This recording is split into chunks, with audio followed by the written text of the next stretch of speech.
All right, so tons of stuff to cover today, a lot of small topics, but important nonetheless to get the atomic elements of object-oriented programming together. So we'll start with a review of creating classes and objects. That's what we spent bulk of our time on last time. We'll do a quick review. Then we're going to start looking at how do you separate behavior and implementation, right?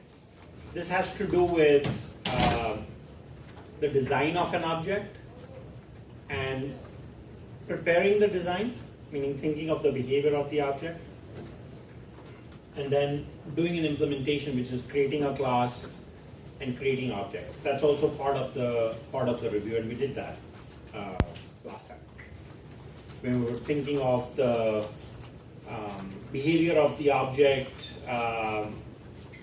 and coming up with properties and methods. So I want to just visit that for a few minutes and then talk to you guys a little bit about UML. Although when you're working on your assignments, I would want somewhat of an informal UML, even though there is an introduction in the slide deck that's posted on the website. There is some simple class diagrams that we should start creating as a formation of a good habit from the get-go. And then there are topics D through J that we will get through as far as we can. And of course, I'll answer questions on assignment too. So, of course, object-oriented programming, followed by or doing object-oriented design to enable object-oriented programming is a very interesting topic in itself. And I'm going to take a shot at covering A and B together in form of a review. So we talked about an object being a self-contained and independent entity. And one of the things that when we started looking at the details of self-contained versus independent, both of these terms seemed intertwined or even the same, at least for now. Because when you say an object is self-contained, that essentially means that you consider any object that it potentially has everything that it can possibly have to be self-contained, right? But maybe not independent. Independent is that it can exist on its own and it can exhibit all the behavior that it needs to.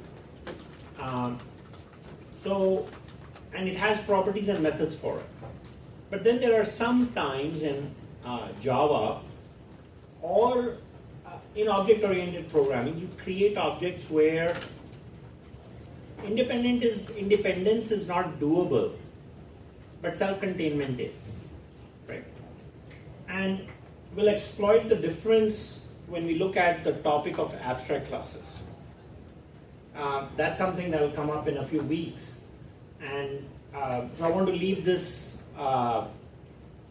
more detailed explanation around this, down the road. So, of course, when you create an object, you think of the behavior. From the behavior, you think of the properties, and to create the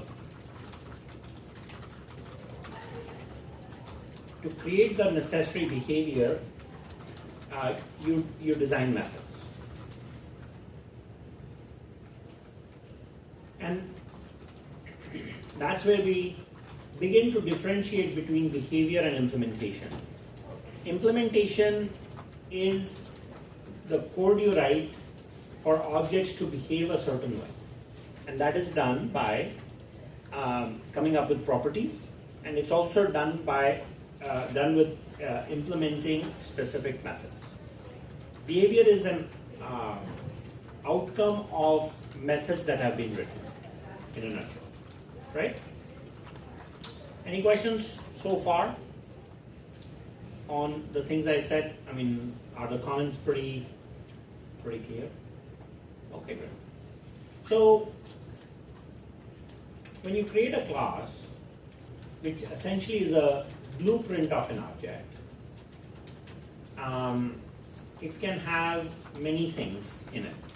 And there are some important ones, which are, one is instance variables. Generally, when we make instance variables, we make them private. Private means accessible from within the class only. We have instance methods. These are generally methods to provide access to properties, and access means both read and write. Read, write, update, or delete. There's a difference between all of those operations. But instance methods are, at least for the assignment 2, we will say they are generally public.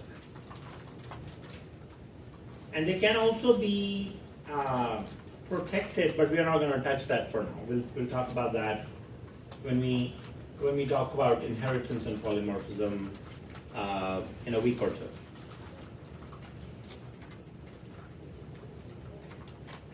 We also write special methods, which are constructors. These are public methods to initialize an object. And we have talked about the behavior of the default constructor and overloaded constructors.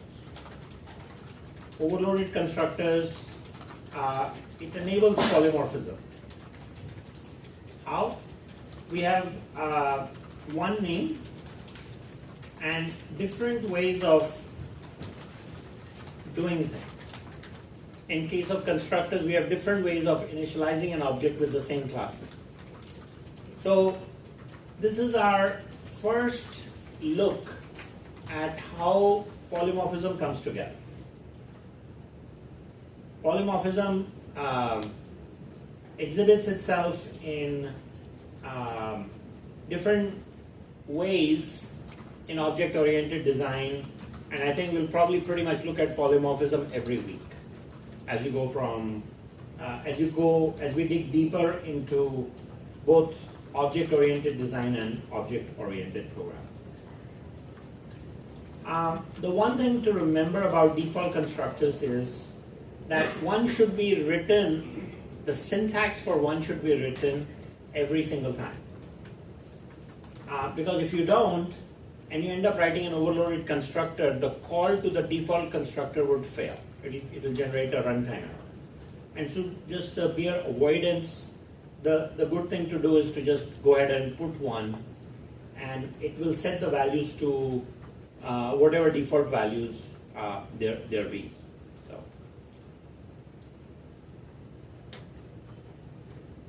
every object or every class definition can possibly have static methods or static variables. In my world of thinking of object-oriented design, I generally stay away from declaring these. If I can or have to waste a little bit of memory and make what can be a static variable, a private variable, I would go ahead and do that. Why would I do that? Just because I can maintain the state of an object independently. For example, if I'm writing an Android application, which is Java-based, by the way, and if I am dealing with capturing images from security camera and showing those on the Android phone, right? Showing it on the smartphone. If I have to show the temperature, I read the value of the temperature sensor, and I want to show that. It's likely that if there are 3 cameras in the same area, the temperature would be the same. But yet, depending on the location of the camera in the same environment, could have a variation it could have a small variation. So declaring a variable of temperature as an instance variable in that kind of an app would make complete sense. What I'm trying to say is, you can do without, right? Static variables and static methods. Later on in the game, as we talk about using Java for distributed applications. So a distributed application would be Facebook interacting with a book exchange application that you may write. So you can put together a book exchange app, for example, and that uses Facebook, and so then your web application is interacting with Facebook, and it could interact with Amazon. So now we have 3 disparate systems interacting using Java. When that happens, if you're dealing with instance data because you're communicating from one device to another, one system to another, passing objects back and forth, the state of the object can be better retained using instance variables and methods. Another justification on why stay away from this. Now, it is also a good way or a good coding habit for instance methods to modify values of instance variables, and ditto for static methods. Keeping this one-to-one correlation as far as possible is a good thing. But the thing is, if you're a minimalistic, if you have a minimalistic attitude towards static, then all of this, works, and this does not matter at all. So this is what we did last time. We looked at the anatomy of a class. We designed a class looking at behavior, came up with properties and 1 or 2 methods, and that's what you're going to end up exercising. You're going to end up exercising that knowledge in the second lesson. UML. Are there any questions before I jump to the next topic?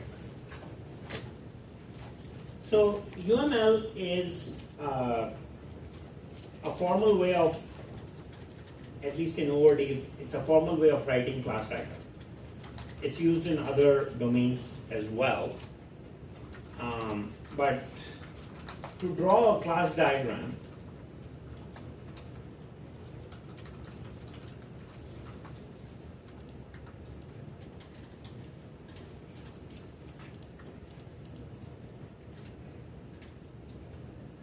you could very well do something like this.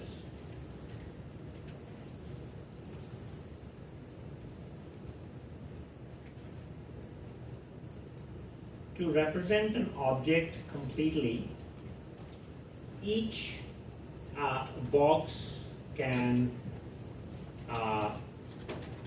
represent the following. You have the name of the class. You have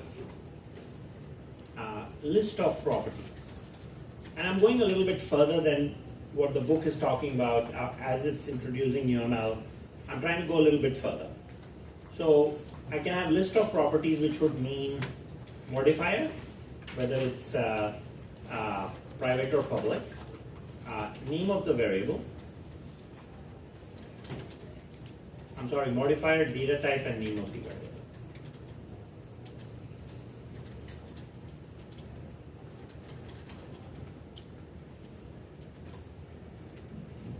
Usually we design before construct. That's how things are supposed to work. But in real world, if you are trying to get somewhere with coding, you write the code, and if there is a formality of submitting a class diagram, then you do it after the fact and say, here it is, right? But design before construction is a practice that we will at least try and follow in theory, which means that you'll draw these diagrams. And if you follow this convention, you can copy and paste this in your class from your from your class diagram. So that's how you'll end up writing code, right? Private int x semicolon. Then we will enumerate methods, method signature. And we start with constructors, instance methods, and then static methods, in that order.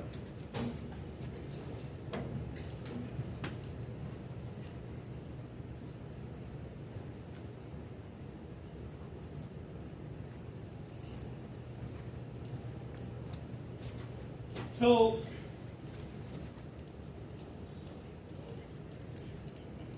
this represents one class.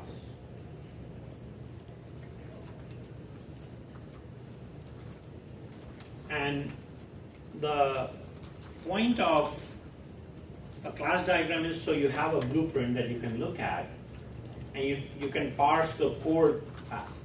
You can do a code review much quicker. That's really the main purpose of having a class diagram.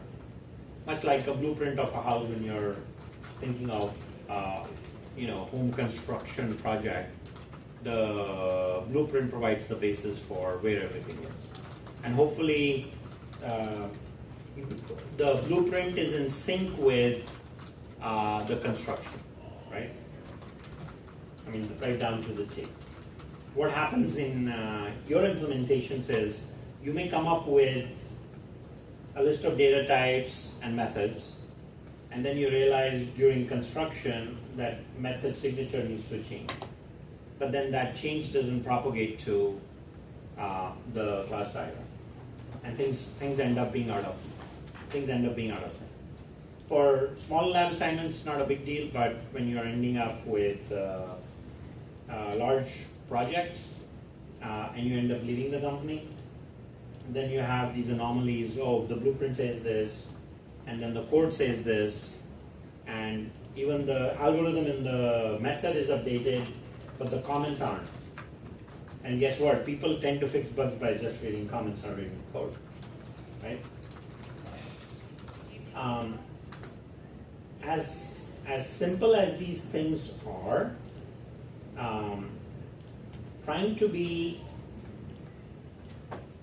trying to stick to these basics makes a difference between a good engineer and maybe not so good engineer.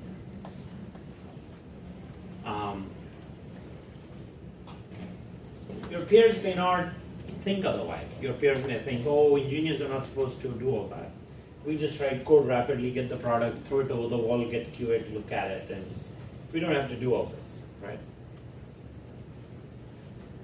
But it is, at least academically, I can afford to say all this, right? What will happen to you in the real world, you'll figure it out.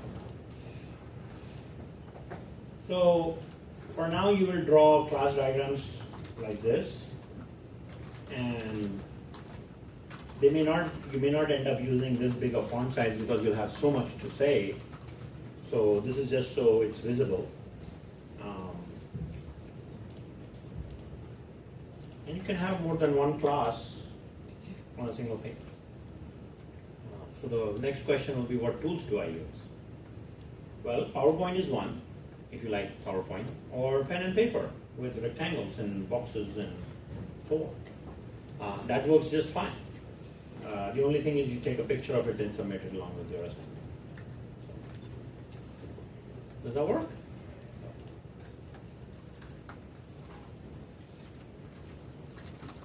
So more to add to class diagrams, and I'm not looking for formal UML, because that could, at least in this course, as long as we get into the habit of creating class diagrams, that would be enough. right? I'm not going to look at formal UML.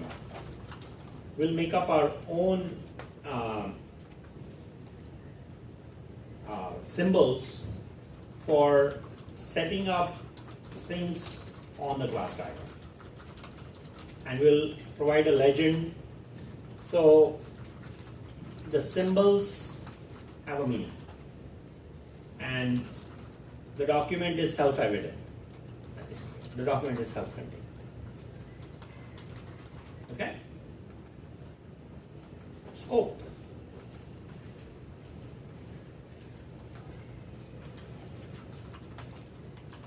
Scope. So scope refers to, the term scope is used, availability of a variable, method, or constructor. Actually, I can even say class.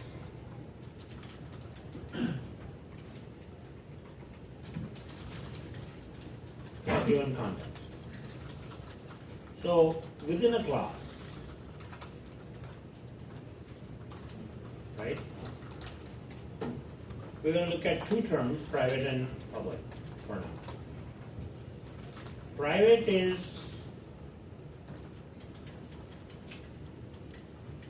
can be accessed within the class.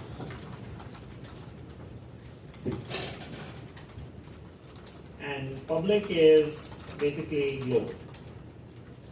Can be accessed anywhere. And we'll leave this to the word anywhere because there is a topic of packages, multiple packages, sub-packages and all that. So anywhere I'll get more expansive on defining what anywhere is as we start to look at packages and other things.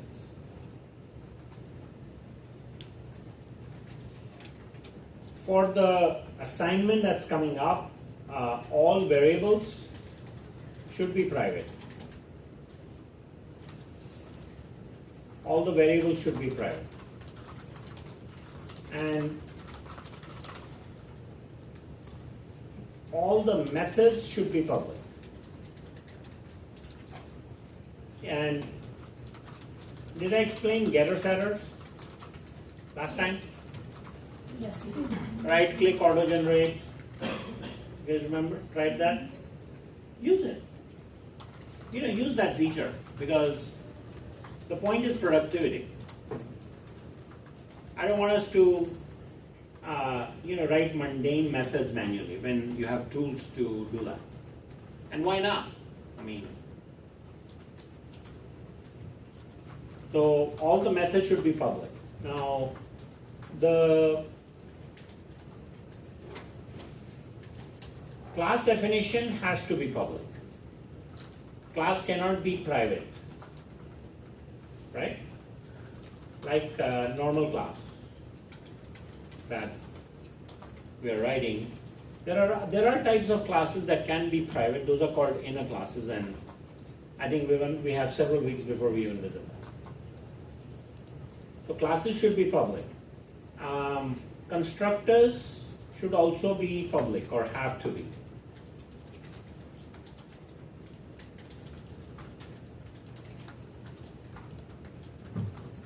And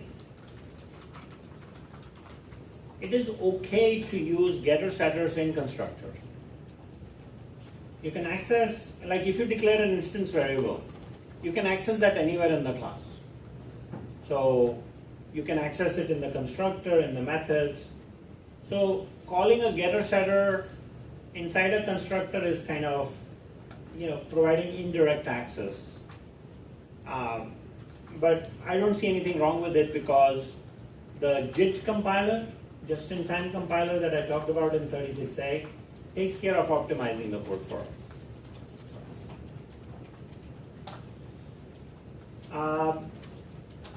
So that is everything on scope for now.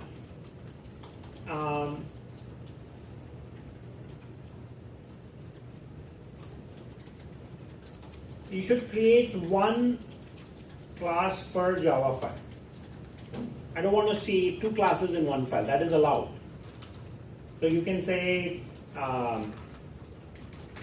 class1.java, right? Which will have class 1, and it can also have class 2. So you can basically say in class1.java, public class 1 begin end, and then you can also say public class 2 begin end. Nothing wrong with that. But from a coding standards perspective, this is frowned upon, right? So good habits should be formed in the beginning. We should basically have what? Class 2.java. And if you have to create two classes in the in the second assignment, as long as you put them in the same package and you have to use one class inside another, it will be accessible. Class is a data type declaration, right? So let's say, and we'll get to this if I wanted to declare a private variable of type class 1, I can do that if class 1 and class 2 are in the same directory. These will be in the same directory if you put them in the same package. And I think for now we're not creating special package names, we're just using default package names, right?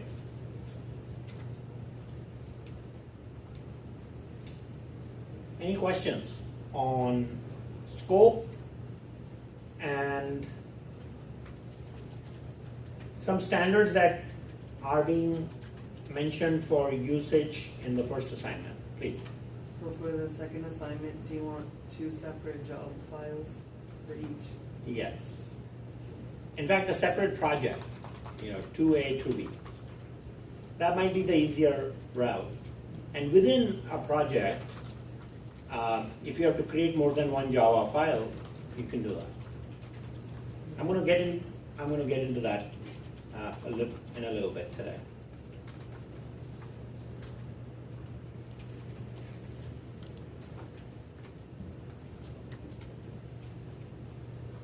Any other questions?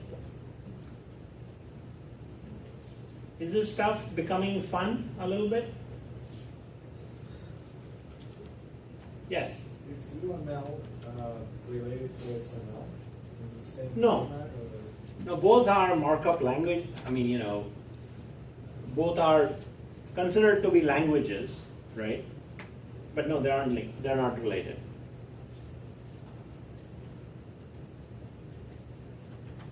Okay. Immutable objects.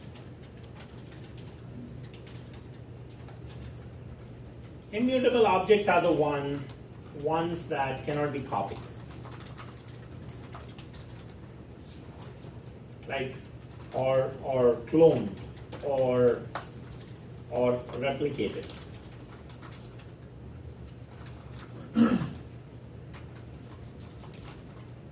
Like you as a human instance, at least so far, right? We don't know about the future, but you cannot be cloned. You're immutable. You are you. You have been instantiated. You have a life span, and during that lifespan, until the technologies change, cloning of a human instance is not possible, so therefore we are immutable.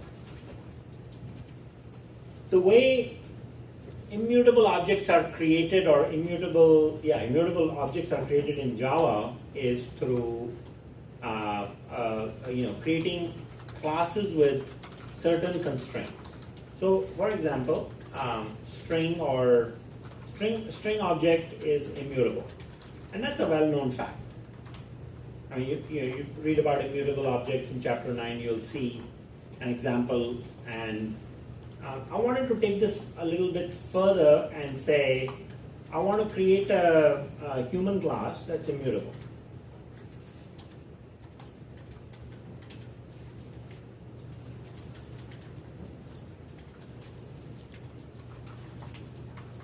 See, if I put an instance variable in human class that's a constant, right? How do you declare constants in Java?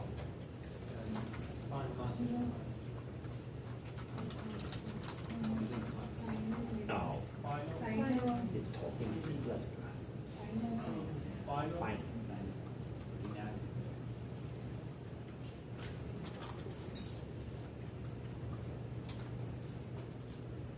Right? When a value is final, that means the value of x cannot be changed. Right? Once it's set, we're done.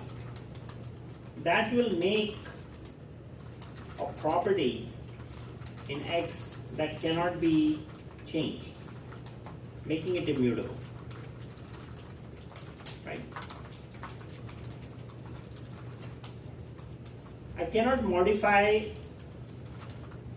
so to elaborate,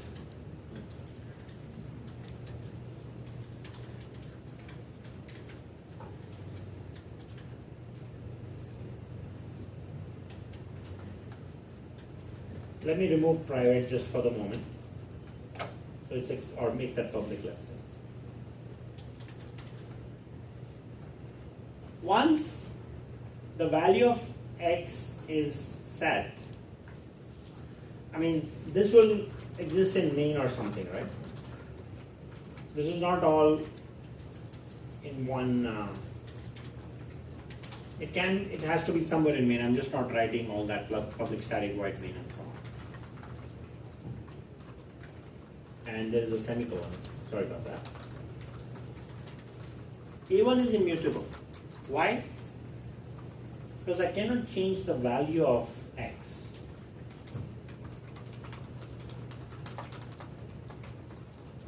I can make a copy of it, but it will be another new instance, new memory. And so immutable objects generally, it's wastage of memory, like with string. So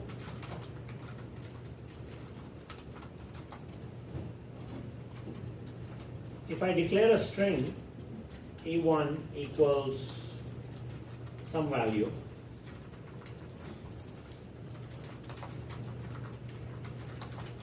and I declare another string, what happens is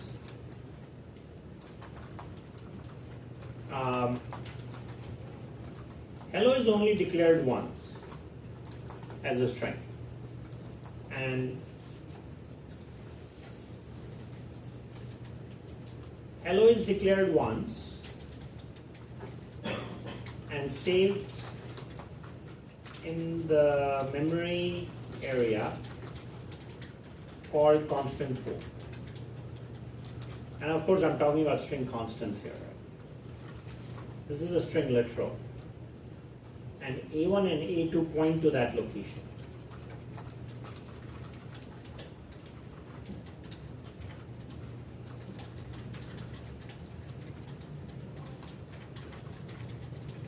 The reason for this minor optimization in Java is that the memory location that's used by hello cannot be reused. That memory has to be garbage collected, and new, if I have to change the value of A1, I will assign a value. And what I'm trying to draw your attention to is that new value will be, that string will be set up in a newer memory location, not the same address where hello is. Now, so that's why, because we keep going through using new memory, right? That can lead to potentially memory wastage. And string data type therefore is not looked upon for friendly coding. The size of the constant pool in the Java virtual machine is very small. If you end up doing string concatenation just for fun,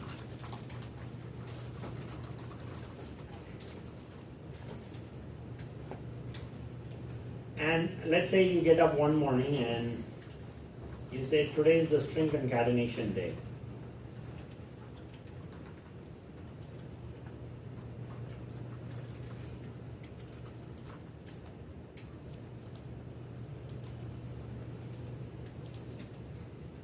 A statement like this that is very lengthy could end up crashing the Java virtual machine. Even though you may have several gigs of memory and several hundreds of megabytes are allocated to the process, that's not the point. The point is the size of the constant pool is so small, which is where all this memory is being allocated, right? For concatenating two strings, three strings will be created. There's A1, A2, and then the resulting string. Then we take that resulting string, concatenate it with A1, right? Now we have got 5 strings. Now we have got 7. Now we have got 9, and so on, right? And because JVM's garbage collector, if it doesn't keep up with reclaiming that memory, right, at a velocity of consumption, that's what leads to the failure. And I encourage you guys to try this out. Strings are immutable. I mean, the worst thing that will happen is your JVM will crash and you have to restart it. And we can try it in the lab too. Okay? Immutable objects.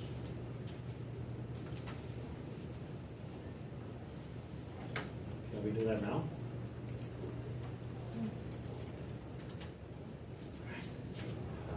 Crash the JVM. Let's try.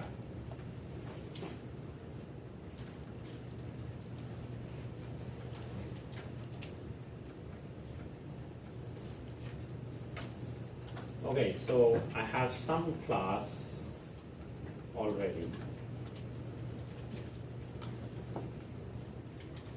Oh, that didn't come up.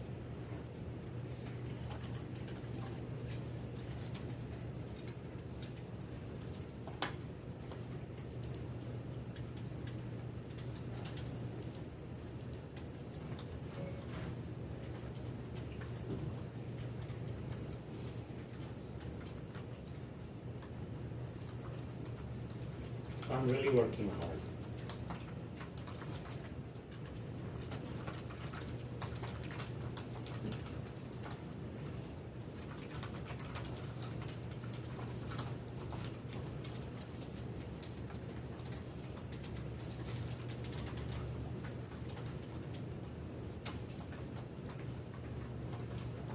Ready?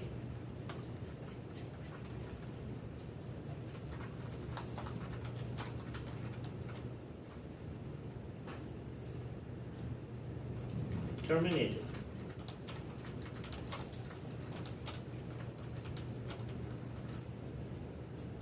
So let me put a breakpoint.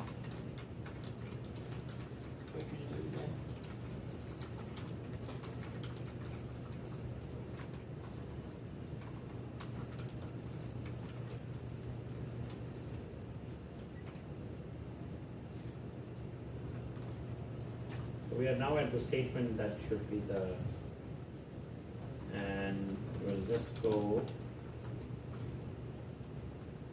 step over.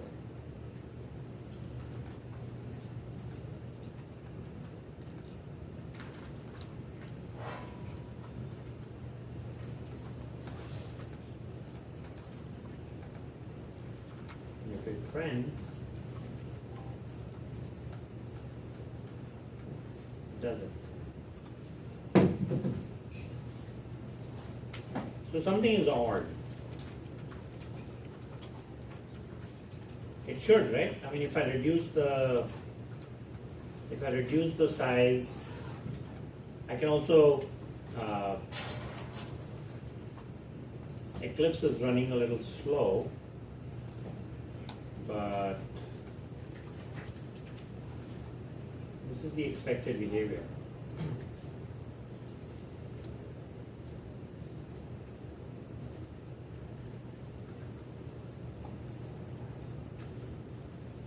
Right, when it works, and if it hangs, that's a crash. So that's why we avoid these kinds of things in our coding assignments. We're going to work with string buffer, and we're going to learn about that next week. For now, if this week you have to use a string or two for whatever reason, it's okay. But just don't do concatenation like that. Okay. So next topic is pass by reference